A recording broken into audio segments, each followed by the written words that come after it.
ngobrol-ngobrol dengan salah satu teman dari Bali. Kita akan bicara mengenai topik hari ini, kita akan bicara mengenai new normal spa dan yoga di Bali. Nah, hari ini bersama dengan kita sudah ada Ibu Putu Sukenari ya, maaf. Ibu Putu Sukenari, apa kabar? Terima kasih, kabar baik-baik saja di sini. Iya, Ibu Putu, hari ini kita mau ngobrol-ngobrol nih, boleh ya? Ya, silakan. silakan. Bu Putu kan sekarang direktur dari Tirta Amrita Spa dan Wellness ya? Iya, Pak. Bu Putu boleh cerita nggak perjalanannya dan juga kenapa sih motivasi untuk mendalami spa dan yoga? Baik, saya mulai ya. Pada awalnya spa itu sangat jauh dari pandangan saya.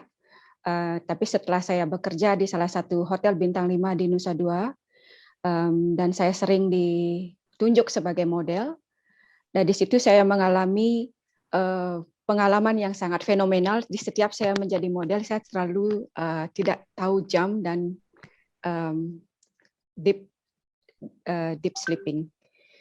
So bermula dari itu saya sangat serius dan berkeinginan untuk mempelajari kenapa sampai bisa klien itu merasa benar-benar lupa dengan segala yang dia bawa selama sehari atau sebelumnya dan kembali dalam keadaan segar bugar setelah treatment. Dan saya mendapat kesempatan untuk belajar, disponsori oleh perusahaan. Nah, di situ mulai karir saya sebagai spa. Dan saya sangat ingin untuk mengetahui lebih lanjut tentang spa, yaitu dengan ikut bekerja ke luar negeri selama kurang lebih 12 tahun saya berada di luar. Wah. Dan bekerja mostly di VVIP resort. Jadi kita berkesempatan untuk bertemu dengan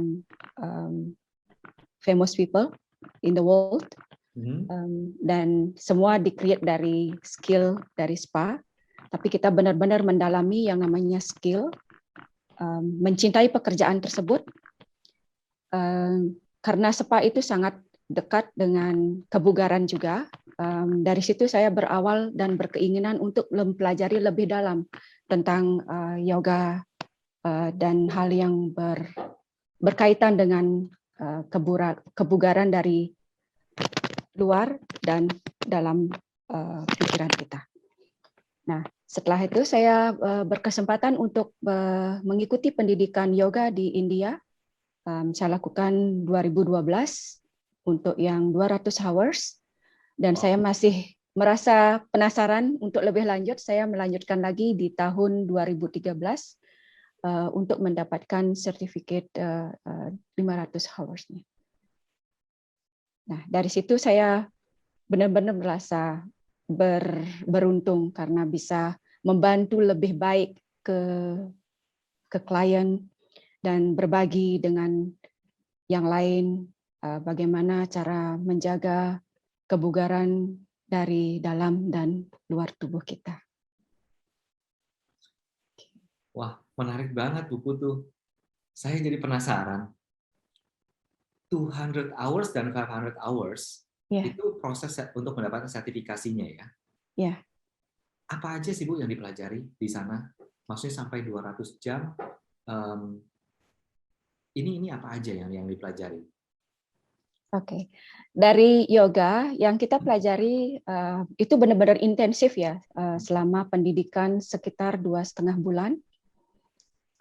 Kita mulainya bangunnya tuh dari jam 4 pagi, kita sudah melakukan detoxifying treatment, ya, ya, seperti minum ramuan herbal setiap pagi dalam keadaan perut kosong, dan itu untuk menjaga stamina, di samping juga untuk merilis toksin yang masih ada tersisa.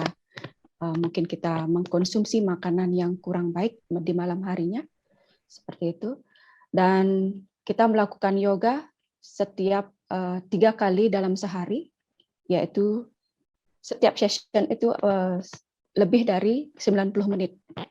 Dan itu pagi, siang, dan malam. Pada awalnya sensasi yang kita rasakan adalah deep detoxifying ya untuk tubuh kita.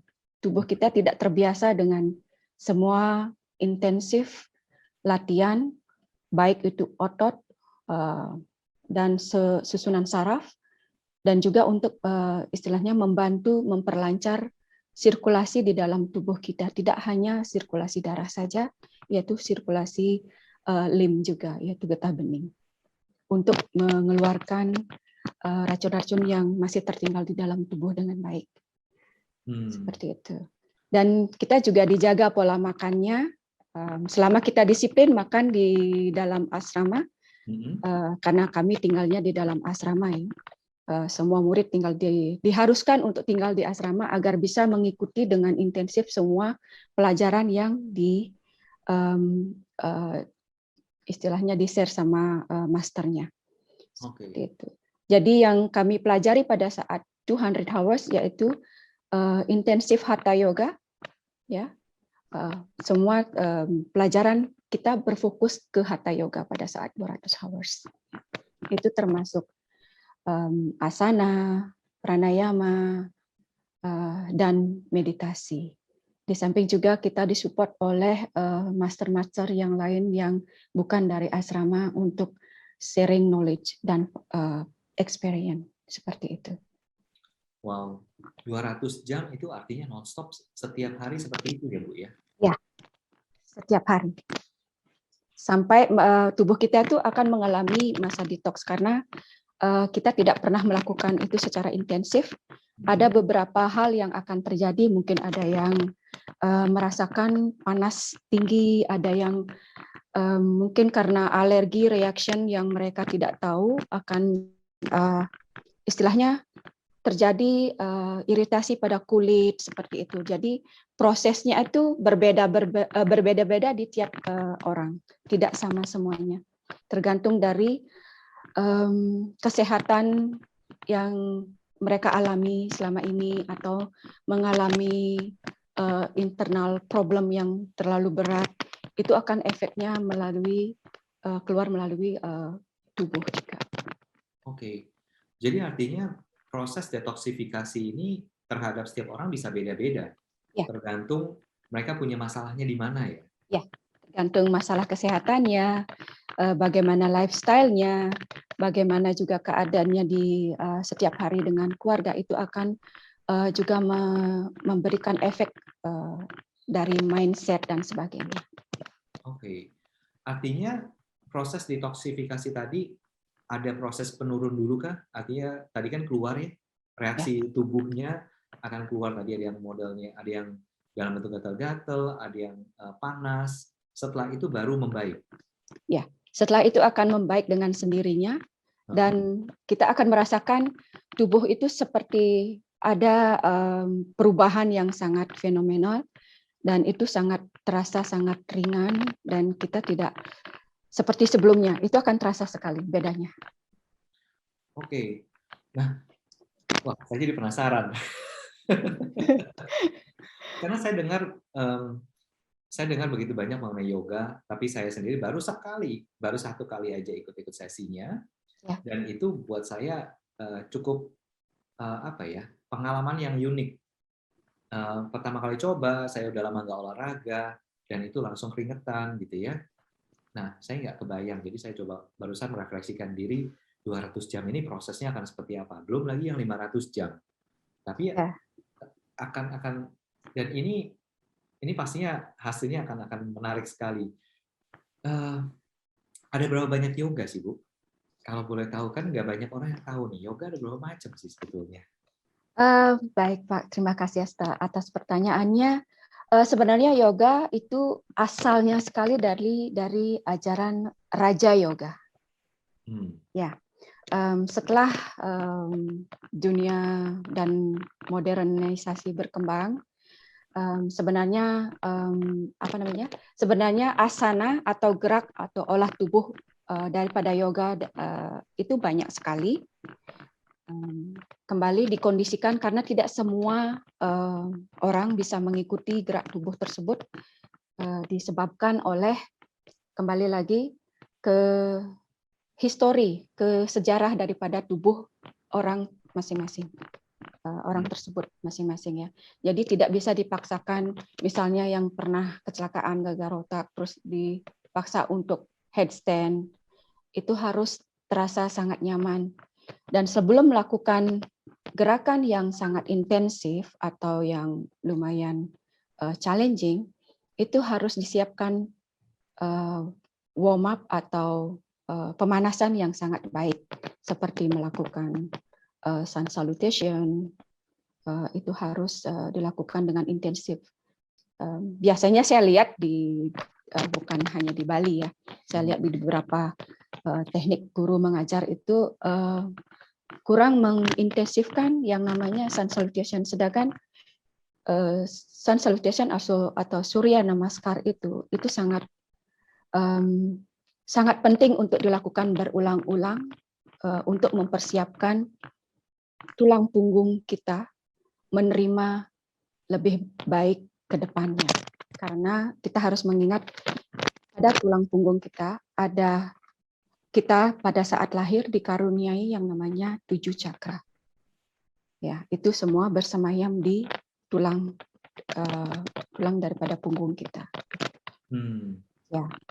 Dan yoga dibagi menjadi beberapa type of yoga. Hatha yoga itu sangat autentik daripada gerakan yoga. Dan kembali di sini harus diingat, yoga itu memiliki tiga yang harus saling mensupport. 3 jenis, yaitu asana, which is your body movement atau gerak tubuh, pranayama yaitu teknik pernafasan, dan juga diikuti dengan meditasi. Nah, meditasi ini juga dibagi jadi beberapa meditasi, tidak hanya duduk. Sebelum meditasi dilakukan, tubuh kita juga harus dilatih dengan gerak asana yang lain. Kenapa seperti itu? Agar setelah meditasi, kalau meditasi yang sukses itu setelah meditasi kita tidak merasakan yang namanya kesemutan, pegal di lutut lah, dan sebagainya. Jika itu terjadi, bisa dianggap meditasi belum sempurna. Karena metode juga ya. Ya, ada metode. Jadi kita tidak boleh terlalu tergesa-gesa dengan tubuh kita. Kita harus memahami tubuh kita dengan baik, bagaimana memperlakukannya, tidak hanya untuk beberapa saya lihat yoga itu seperti having fun, jumping around, competition, is not like that. Ya. Dan ada hatha yoga, kemudian untuk kalau sudah misalnya intensif menguasai yang namanya hatha yoga, walaupun tidak sempurna semuanya, baru melangkah ke namanya yin dan yang yoga.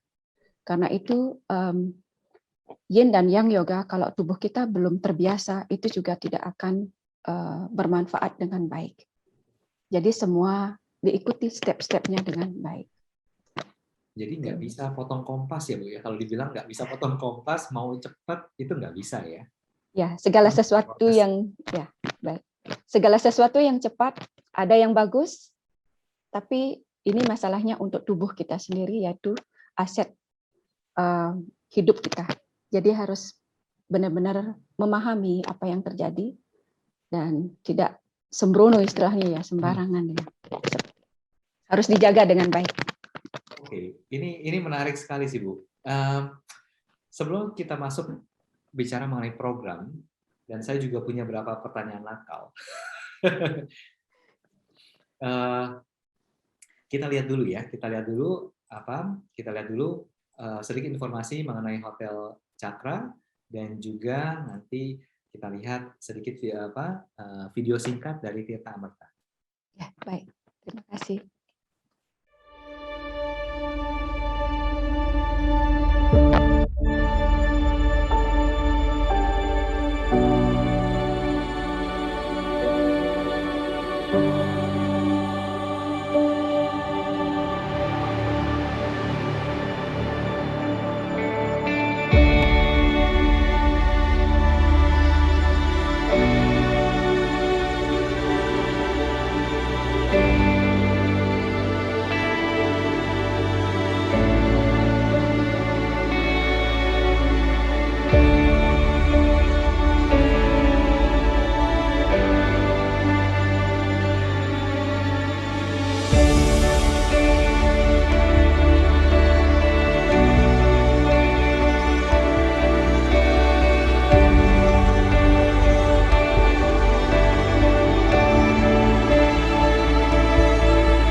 Oke, tadi kita sudah melihat video singkat dari Cakra Hotel dan juga Tirta Mata Spa. Tadi ada satu pertanyaan yang saya simpan, Bu Putu. Ya, Kalau tadi kita bicara mengenai bahwa yoga itu kan perlu proses ya, ya. nggak bisa diburu-buru. Bagaimana caranya kita nanti bisa membuat ini relevan dengan customer milenial, Bu? Karena kan kalau kita bicara generasi sekarang, generasi baru itu bisa dikatakan juga ada yang bilang generasi instan. Ya, Semuanya mau cepat. Nah, ini tantangannya apa ya supaya kita bisa bisa menyelaraskan supaya program ini bisa cocok juga untuk teman-teman yang milenial. maksudnya dari segi waktu atau Betul, bagaimana? Oke. betul. Kan mungkin karakteristiknya yang tadi yang sering dikatakan instan, maunya serba instan, serba cepat. Sedangkan kalau kalau tadi Bu Putu kan bilang prosesnya sendiri nggak bisa dikebut nih. Ya, Ini harus dinikmati, memang ada waktunya, prosesnya. Gimana kita menjelaskannya ya kepada mereka ya? baik. Terima kasih pertanyaannya. Ya, saya paham pertanyaan Bapak. Ya, biasanya saya melihat beberapa tamu itu seperti bukan mencalin sih, seperti kita arahkan dan kemudian mereka itu gampang. Oke, baik. Sering saya bilang tubuh kita bisa dianggap gampang, tapi kalau kita menganggap gampang, perhatikan cara melakukannya dan selalu mengikuti dengan baik arahan daripada master atau gurunya yang sharing knowledge-nya. Kalau mereka menganggap semuanya bisa instan, saya kembalikan lagi ke individual masing-masing. Bila terjadi hal yang tidak diinginkan dari tubuhnya, efeknya, itu saya kembalikan lagi ke individu masing-masing. Karena kalau sudah memperlakukan tubuh kita atau istilahnya joint kita seperti antara lutut dan pergelangan kaki yang belum siap harus dibawa ke standing position, kita langsung bawa berdiri, nah akan terjadi twist atau bagaimana. Mereka bisa diperbaiki dengan baik dengan cara merelaksasi dengan ke spa. Tapi kembali di spa itu bukan untuk penyembuhan.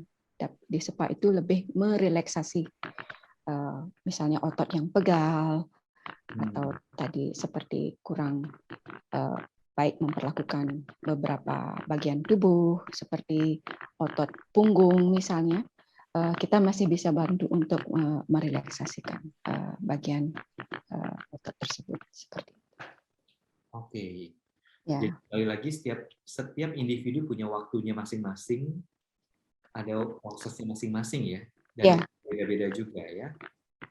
Atau terkecuali mereka benar-benar sudah memang suka dengan yoga, misalnya sudah melakukan yoga di rumah,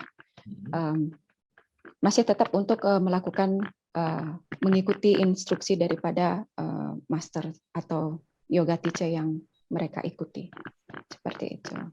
Oke. Nah, Bu Putu, barusan saya lihat ada pertanyaan yang masuk nih dari peserta kita. Ya. Namanya tidak disebutkan, tapi pertanyaannya adalah seperti ini. Yoga adalah olahraga tubuh dan pikiran yang fokus pada kekuatan, kelenturan, serta pernafasan demi peningkatan kesehatan mental dan fisik.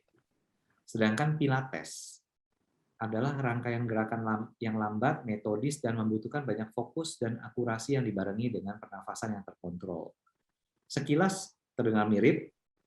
Menurut Ibu, apa sih perbedaan yoga dengan Pilates? Saya tidak begitu paham tentang Pilates ya. Kalau yoga saya bisa menjelaskan. Karena di yoga itu pada dasarnya yoga yang sebenarnya itu bukan olahraga ya. Yoga itu lebih bergerak inwards. Kalau exercise outwards ya. Yoga itu harus diikuti dengan pernafasan yang baik. Pada saat tarik nafas, posisinya seperti apa. Pada saat mengeluarkan nafas, diganti posisinya seperti apa. Ya. Jadi tidak boleh terjadi kontra dengan gerak tubuh dan gerak nafas. Misalnya kita bend forward atau melungkupkan badan ke depan, kita tarik nafas. Tarik nafas itu pada saat kita tangannya diangkat, pada saat kita masih belum melakukan bend forward. Seperti itu. Kalau saya disuruh membedakan Pilates dengan yoga, maaf saya tidak bisa berkomentar karena saya tidak berkecimpung banyak di Pilates. Tapi kalau yoga dari Yin Yoga, yaitu menahan gerak tubuh dengan waktu yang nyaman untuk dilakukan oleh peserta yoga. Tapi di Yin juga kita harus menikmati rasa sakit yang kita rasakan dari gerak tubuh tersebut. Dalam artian kita tidak mengingkari ada sakit di bagian tubuh tertentu, tapi bukan berarti kita mengikat perhatian kita ke rasa sakit di tubuh tersebut. Oke, menarik Bu. Sekarang saya pengen nanya mengenai program yang ditawarkan oleh Tirta Amarta Spa dan juga di Hotel Cakra. Itu ada program apa aja, Bu? Di spa kami kita lebih mendominasikan atau menjaga pakem daripada leluhur Nusantara dengan menggunakan teknik massage dari Balinese massage, dan juga kami juga lebih mengutamakan menggunakan herbs atau rempah-rempah yang ada di Nusantara. Untuk facial juga kami menggunakan produk dari dalam negeri. Kenapa kami menggunakan produk dari dalam negeri? Karena kami bangga menjadi orang Indonesia dan kami bangga dengan karya-karya putra dan putri Indonesia. Baik, terima kasih Bu. Sekarang ini pelanggannya lebih banyak, mungkin kalau kita bicara sebelum pandemi ya. Sebelum pandemi, pelanggannya lebih banyak asing dari mancanegara atau lokal? Pelanggan yang kami terima di Cakra Hotel atau di tepatnya untuk Tirta Amarta Spa, kami menerima tamu dari in-house dan outsider guest. Ada beberapa tamu dari luar negeri karena pada saat kami buka di The Cakra Hotel, timingnya langsung ke PPKM. Jadi prosesnya masih belum begitu maksimal saya lihat. Tapi pada saat 3 bulan periode, kita melihat perkembangan dan ketertarikan tamu daripada in-house dan outsider guest lumayan sangat tertarik untuk menikmati treatment kita di spa. Oke, Bu, terkait dengan tadi kita Ibu bicara mengenai PPKM dan juga masa-masa pandemi ini ya. Apakah layanan spa dan yoga, program spa dan yoga ini sudah mulai melayani pelanggan lagi kah atau memang masih dibatasi? Selama pandemi kita mengikuti arahan prokes dengan ketat ya. Misalnya dari tamu datang ke hotel sudah dicek suhu badan, dan kami dari spa setelah dibuka PPKM, kita mengarahkan tim kami atau mentraining tim kami untuk mengarahkan tamu untuk memperlihatkan vaksin card-nya, untuk memastikan mereka sudah vaksin, dan kita memberikan hand gel sanitizer tanpa tamu harus menyentuh produk atau botol yang kita pakai. Fasilitas di dalam ruangan kita pakai satu tamu untuk istilahnya sekali pakai, dan ruangan kita lakukan desinfektan seminggu sekali. Ya. Dan untuk yoga masih kita bisa lakukan karena di The Chakra Hotel memiliki fasilitas yang sangat unik dan sangat luas. Mereka punya ballroom yang sangat luas juga dengan fasilitas yang sangat baik. Mereka juga punya garden yang bisa kita manfaatkan untuk yoga, masih tetap bisa jaga jarak karena gardennya lumayan luas dan dengan view swimming pool yang sangat unik, beda dari tempat yang lain seperti sungai, dan kedalamannya lumayan seperti 4 meter kedalamannya ya. Dan kita juga bisa memanfaatkan tenis court sebagai tempat yoga kalau misalnya ada wedding event di sana. Jadi tidak ada masalah untuk kami bisa melakukan aktivitas di masa PPKM dan sesudah PPKM itu malah lebih bagus lagi. Oke. Nah, apakah ada protokol kesehatan lainnya? Contohnya kalau kemarin kita sempat ngobrol dengan dokter gigi. Yeah. Dokter gigi sebelumnya kan, waktu saya ngobrol dengan dokter gigi, salah satu dokter gigi yang bilang, sudah cantik-cantik, dia harus pakai APD gitu ya. Dia bilang, waduh, dilihat sama pasiennya seperti alien, karena lengkap perlengkapannya. Nah, kalau untuk spa dan yoga sendiri, apakah ada panduan khususkah untuk menggunakan aksesoris tambahan atau pengaman tambahan? Kalau dari segi spa, kita untuk terapis kita arahkan untuk selalu memakai masker dan face shield.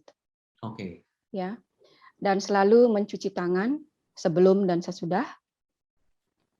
Seperti tadi saya bilang, kita melakukan desinfektan ruangan dan linen yang kita pakai one use for one guest. Jadi kita tidak melakukan recycle untuk linen dan sebagainya. Jadi kita cukup mengikuti arahan protokol kesehatan. Dan untuk yoga, sebelum terjadi pandemi, saya sudah selalu mengarahkan untuk semua peserta membawa yoga mat sendiri, hand towel sendiri, untuk karena kita pada saat bergerak melakukan yoga itu akan mengeluarkan keringat. Keringat itu adalah toksin. Jadi itu sangat tidak baik kalau misalnya transfer ke orang lain. Karena beda tubuh memiliki beda pembawaan ya. Entah itu membahayakan atau kurang membahayakan, tapi tetap tidak baik untuk ditransfer ke orang lain. Seperti itu. Jadi tetap pada saat pandemi itu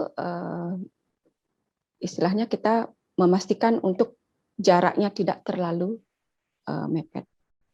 Dan sebelum pandemi kita juga mengarahkan agar tetap menjaga jarak karena kita pada saat yoga itu bergerak, pada saat bergerak itu kita akan mengibaskan keringat ya.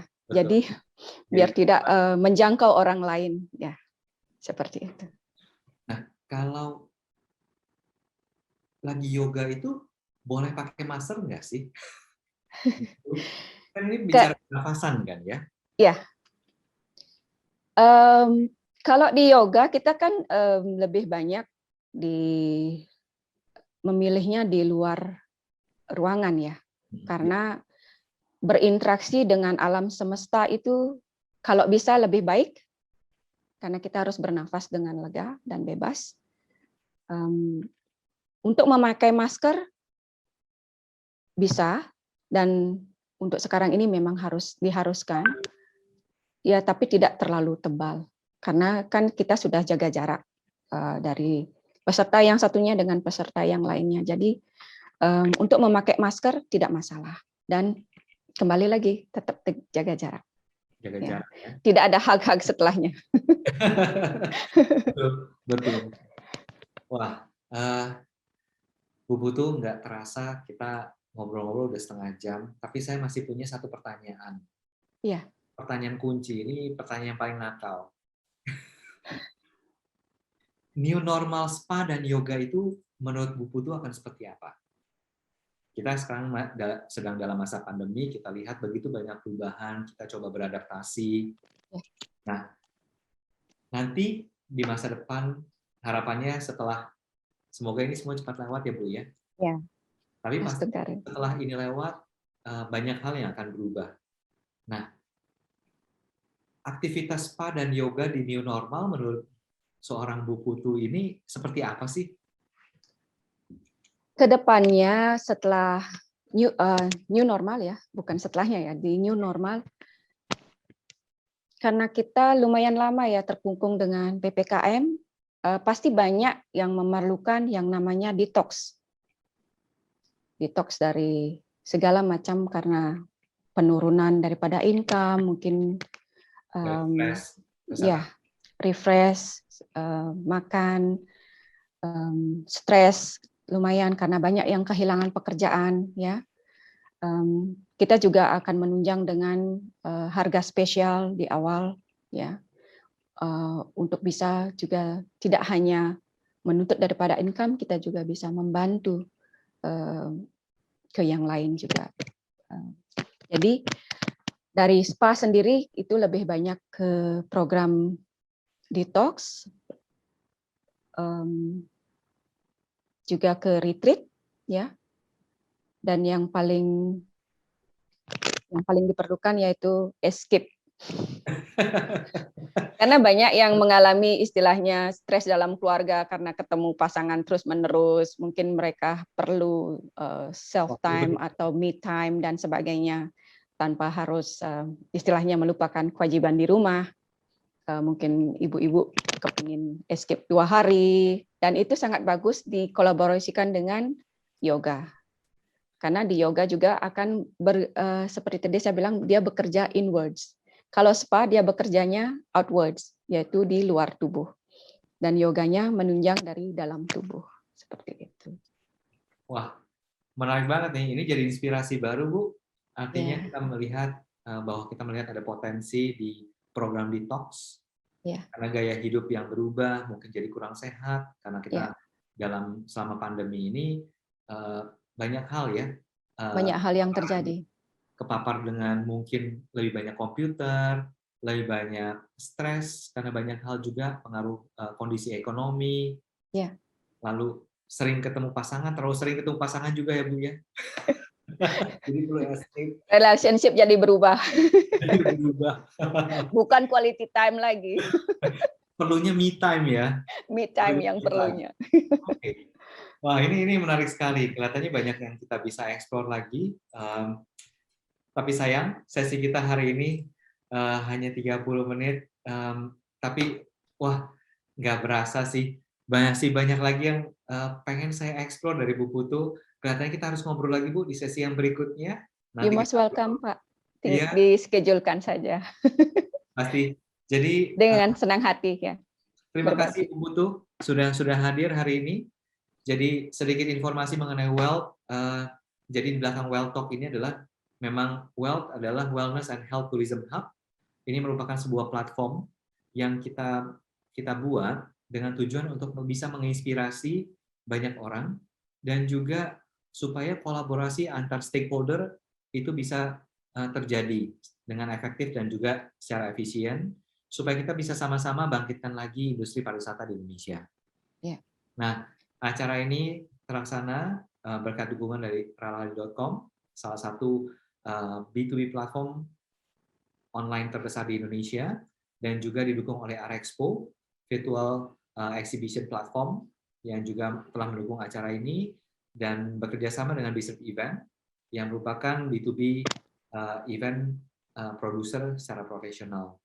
Nah, Bu Putu. Congratulations ya Pak Joseph, Pak Johannes, maaf. Terima kasih Bu Putu. Tentunya ini terjadi juga karena didukung oleh Ibu Putu juga, program ini sudah terjadi. Semoga sesi kita hari ini bisa jadi inspirasi buat orang banyak ya. Mudah-mudahan. Dan juga untuk teman-teman kita di industri pariwisata. Ibu Putu, terima kasih buat hari ini. Terima kasih. Salam sehat, sukses selalu. Ikuti prokes dengan baik. Sampai jumpa lagi kalau begitu. Terima kasih. Terima kasih. Selamat sore. Sampai jumpa, selamat sore.